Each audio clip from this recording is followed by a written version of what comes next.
All right, everybody. Hey, let's start the Facebook Live. It's just starting it right now, just because the sun is setting. So if you can see right behind me, like the sun is setting right now. It's like 4:40 p.m. Redondo Beach, and look at the sun setting perfectly kind of right now. I mean, it doesn't necessarily look at it, but there's a ton of people out here just kind of hanging out. And see, there's a bunch of people on the beach. A bunch of people behind me, all kinds of people around here. Let me get a shot of the ocean and everything. I think that's what people want to see. But here to do is a Facebook Live, talk about what's been going on and since I've got this deal under contract.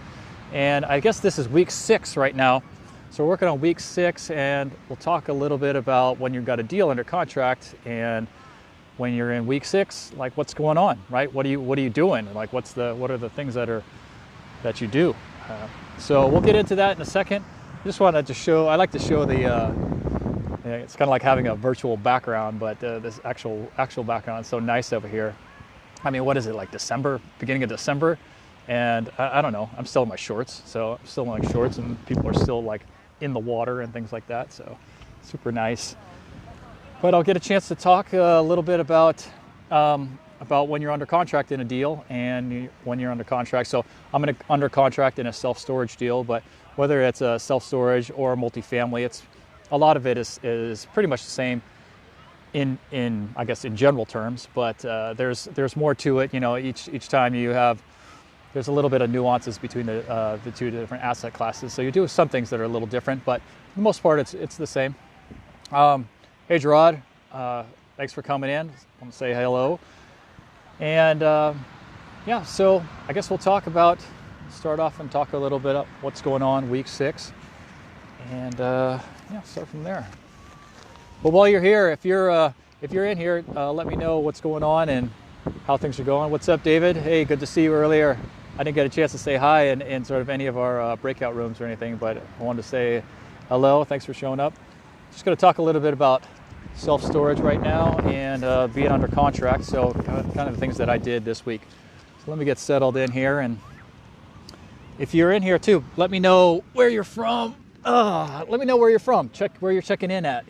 I always like to see where people are in, like what locations, and I know that a lot of times people are here in California, but a lot of times they're also on the East Coast or Texas or all kinds of different places. So let me know where you're checking in from, and I'll go ahead and start this. So I take notes and everything about what I do during the week. That way I can talk to you about some of the major things that we go through while we're under contract, right? So our due diligence period ended last week, and now we're just, now our money has gone hard. And so we have under 30 days to close the deal. And so this week focused a little bit on the legal side, right? We're getting our entity set up. So getting our entity set up took a little bit longer than we would like. We would like to have done it a little faster.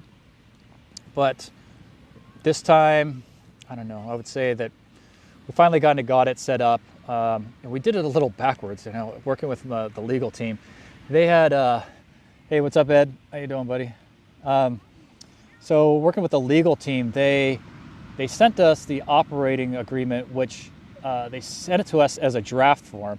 We sent it back to them saying, okay, here's our adjustments that we want.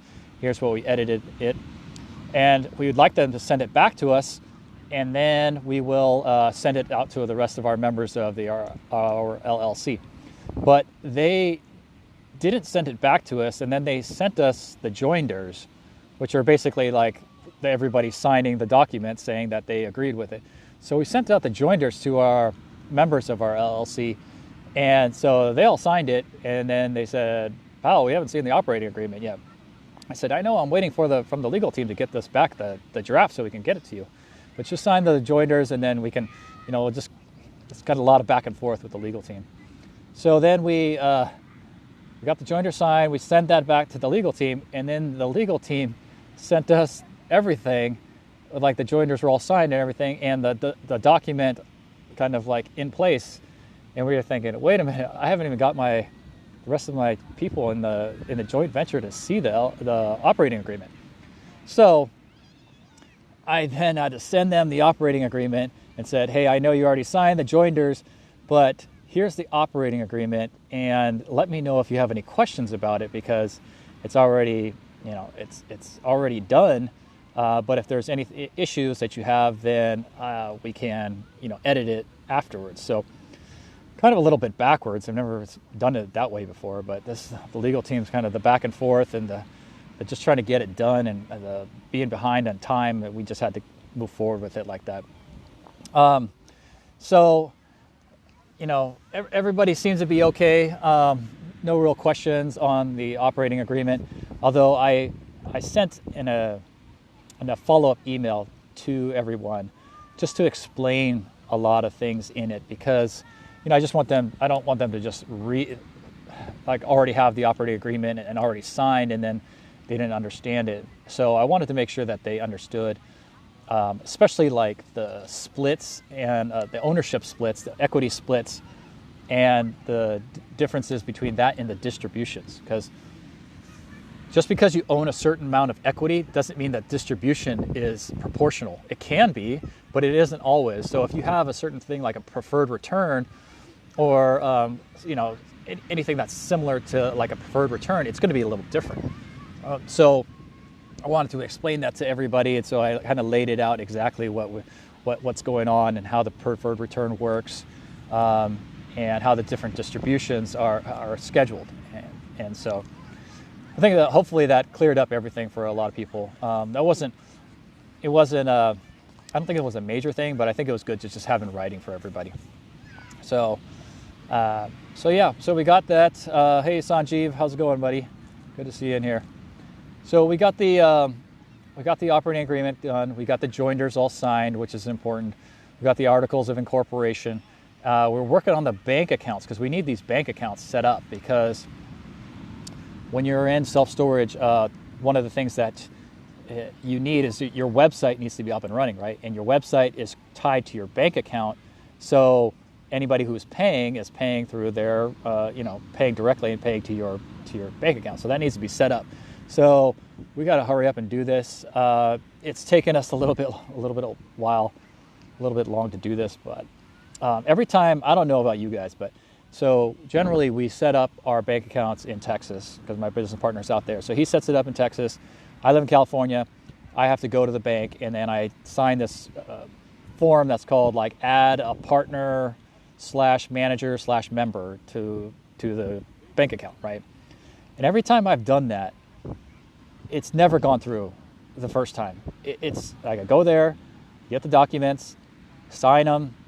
I have to send them back to the place in Texas where the original banker set it up, and it never goes through right. It never does. And I thought this one time, I thought, hey, it looks like it's smoother this time. It looks like it's going to go through.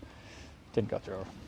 It still, I had to come back the next day, which was today, this morning, and go back and get the documents re-signed, because just like little things, like they left off the LLC. So, it has our name on there, and then LLC. They left it off. And because they left it off, it just basically the system rejects it. Now, there's bankers that can kind of pass through that. We've done this before where we're actually, I think the LLC was left off before, something was a little bit off, and then we got the bank account still created, and it got set up, and then what happened was the bank not immediately, the bank froze our funds. So the bank froze our funds, and so then we couldn't wire the money. And so then there was all this like, hey, where are you guys getting this money, and what's it for? And how are, they asking us all these questions about, how are you got all this money wired in right away and then wired out right away. It looks like it's like money laundering and all kinds of different stuff like that. So I don't know. So I had to go back this morning to make sure it was all set up correctly. And I don't know, every time we do this, it just does not get set up correctly. So hopefully this time it worked today, and then we could have our investors start to wire their capital in there. Hey, David. Good. Thanks for joining. Hair. Thanks for joining, buddy. Good to see you. So let's see. Then we'll talk about other sides. So let's see. Anything else? Logo design. So finalize the logo design. I don't know if you. I know last week I talked a little bit about the logo design, and a lot of back and forth. And what I have talked to a couple of my partners on this is that, really there should just be one of us that decides the logo design. Now, it doesn't have to create the logo design, but like actually makes the decisions on it, and just one person do it, and not have multiple people do it. And the reason is because, we had a couple people that were just giving input, and everybody has a totally different opinion on what the logo design should be like. I think the lettering should be a little taller. I think the lettering should be in script. And the other person says, no, I think the lettering should be all capitals and block letters. And I think there should be a square around this. And I think there should be an underline. And it's like, there's just too many opinions about what is a good logo. And it just turns into a big debacle. So I just told my business partners, let's just have one person just decide this next time. Good thing is we're not planning on doing a next time. We're planning on kind of all of our facilities being under one brand and not having to do that anymore. But if we do have to do that, and that is a suggestion for all of you, is that if you are going through a branding thing, then just have one person in charge of that, and not to have so many people. So we used Design Crowd for that. It cost about $300 to get your logo design. And then I think we had like 60 different, we had more than that. I think we had like 70 or something different submissions from different designers all around the world. And then I think in total we had about 100 different designs, just kind of going back and forth, and we came away with one that I think that, hopefully we're happy with, at this point. I don't want to do this again. So we I think it was a total of about 100 different designs. And yeah, so now we got it finalized just this morning, so that was good. So hey, people, I know there's a couple of you in here. Let me know where you guys are from. Thanks for joining, Earl. Let me know where you guys are from, where you guys are checking in at. Love to say hello, whether you're here in LA or if you're across the country somewhere. Yeah, let me know. I like to try to make this a little interactive, right?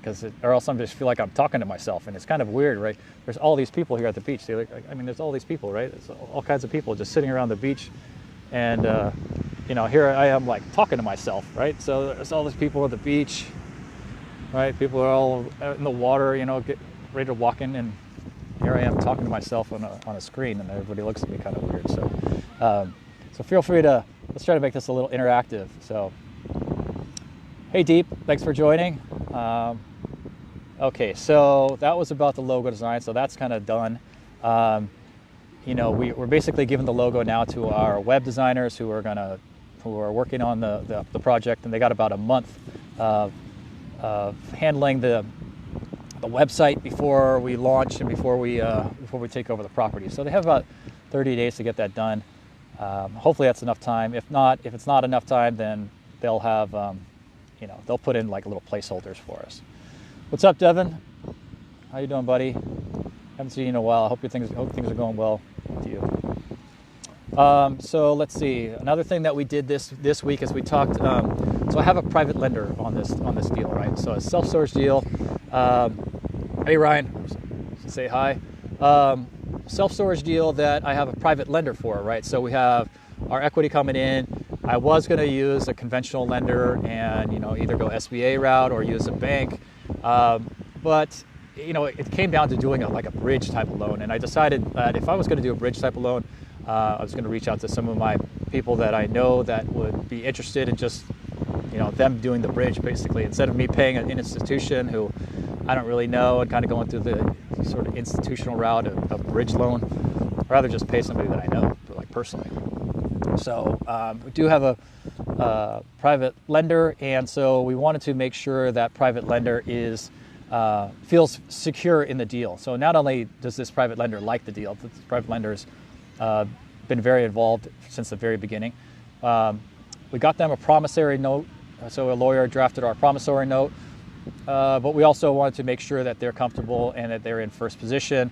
And so we're going to do like a deed of trust or some type of mortgage lien so that they have that document recorded and things like that. So that's what we want to do to make sure that our private lender feels safe and feels secure in doing this deal with us. Couple other things. So let me see couple other things. So last week I did talk to a CPA. I know I mentioned that a little bit before. So talking about the CPA, because there's some questions about, okay, when you do a cost segregation and you're in a self-storage deal, how does that work compared to multifamily? There is some differences, obviously, between self-storage and multifamily. So we did talk to our CPA last week, who gave us some good insight. I guess that one of the big things was whether or not we should push to close this deal this year, 2020, or should we wait till 2021 to close the deal, right? And truthfully, I guess as a buyer, there really wasn't much of a difference. Really, there was probably more of a difference for a seller because of potential change in the administration and then potential changes with capital gains taxes and things like that. So there could be some changes on the way for between 2020 and 2021 for a seller. However, a buyer doesn't really have that concern. And so for us, it was really just a matter of, hey, do we want to push and close it in 2020? If we do, then we're going to have to incur basically all the sort of tax headache of getting our returns done, getting our K1s done, making sure that we're doing that before any extensions or getting extensions in place, and doing all that just so that we can have the deal for 5 to 8 days before 2021. So we're like, nah, let's just save ourselves the headache, right? And so let's just do this in 2021. So that's the plan right now, is to close it in 2021. And that's, so that's part of the CPA side. I would say there's a couple different things that we are like in place right now that we need to decide before we close the deal.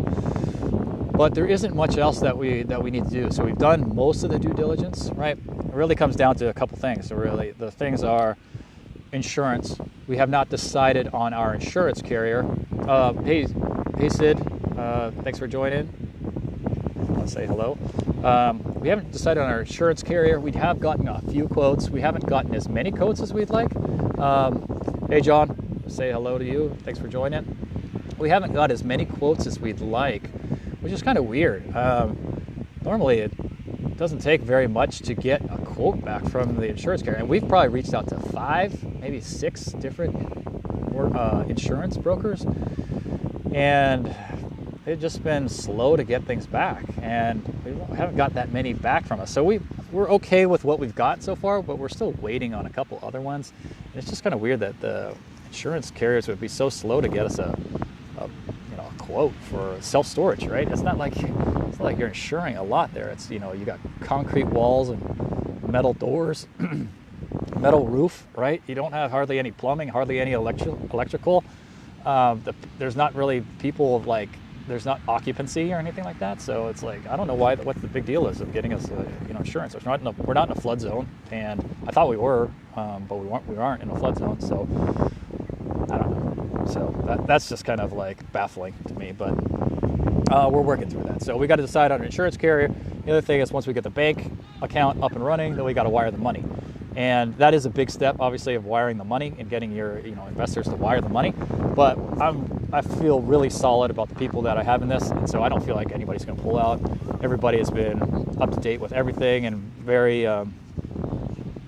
everybody's been just basically waiting on me to get the bank account ready so that they can invest the money. So I don't have any concerns about them not doing it. Truthfully, if not, then I certainly have a lot of people that are interested in taking their place. But hey, I want to know from the people. There's some people here. If the people that are here, let me know what your primary asset class is, right? I assume it's multifamily, right? Because this is in multifamily masters, right? And so mine was multifamily as well.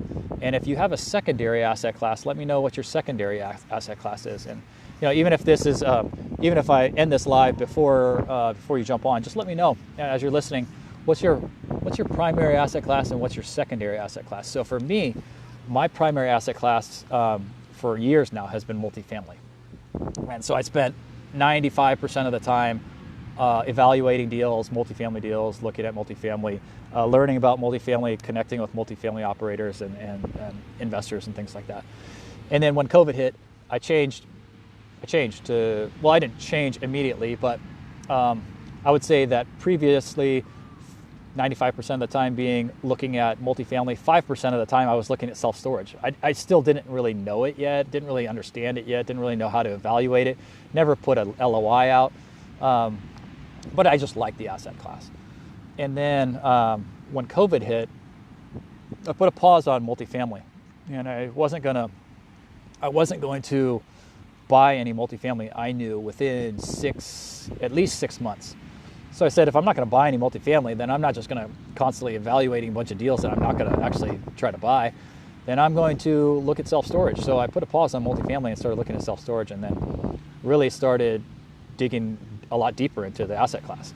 Learned how to evaluate it, learned how to connect with the right brokers, the right, I guess what I thought was the right lenders. I learned, eventually, like who the right lenders, property managers, things like that. And so now my primary asset class has shifted really to self-storage. So my asset class being self-storage, my secondary class being multifamily. So for you, let me know what is your primary asset class and what is your secondary asset class, right? And if you've made any shifts recently at all, let me know. Let me know, and we could talk about it. So the last thing, I guess maybe not the last thing, not the last thing, but I guess looking forward, and a couple of other things that I did this week is really looking at more deals, because I've really honestly at this point, we're pretty confident. We're gonna, we feel really good about closing. We feel really good about where we're at. We don't have as much work to do at this particular point. There's not as much work that needs to get done. So started looking at more deals and started looking at, okay, well, I found this good deal and I want to find some more. So I had put out an LOI actually last week as well. And so wanted to catch up with the broker, and I haven't got a real good sense of kind of where that one is. It's kind of a weird, it's one of those things that I'd have to go into a whole nother live about, but it's still an option. So I've basically evaluated a number of different deals this week, looking at more deals. Found a couple that I do have some interest in. It's still early right now, so I can't really say that I'm anywhere close, but it's good to find stuff that I'm interested in. This time around, I'm going to go a little bit bigger than what I did before with the current one, right? So looking in the future, I think my next one's probably going to be in the around the $2 to $3 million range. That's what I'm looking at. It's $2 to $3 million range. Going to probably invite a few more joint venture partners, right? And so open up a few more slots in terms of having some more partners in here. And yeah, got a couple good leads, and I think that there's some good opportunities, but it's still kind of early right now. And so I don't know if you're interested in self-storage, or you're interested in doing a joint venture with me, just let me know. You can send me a direct message, or let me know in the comments. What I'll do is I'll send you over to my investor questionnaire. I just do that with all my people. Like for me personally, I'm only going to joint venture with people that are basically my friends or my family, and people that I like, because when you're in a joint venture, it's a lot more intimate, I would say, than in doing like a syndication, the GP-LP relationship. The GP-LP relationship, yes, there is communication, there is learning and things like that, but the level of transparency and the level of being involved in my joint ventures is significantly higher. So I don't want to just do it with anybody, and I'm not going to do it with just anybody. Really, I don't know. It has to be people that I want to see. Basically, being in a business partnership for at least 5 years, could be longer. Like these couple ones that we're looking at right now are probably ones that we're going to refinance after 3 to 4 years and probably hold on to for a long time. So if I'm going to be in that type of relationship with somebody, I want to be with somebody that I want to hang out with, that I want to go to dinner with. I don't know. That's just me. That's probably, hopefully, you and your types of joint ventures as well. So if that's what you're thinking. But hey, I wanted to say hi to Randy. Thanks for showing up. And let's see. What else did I write down here?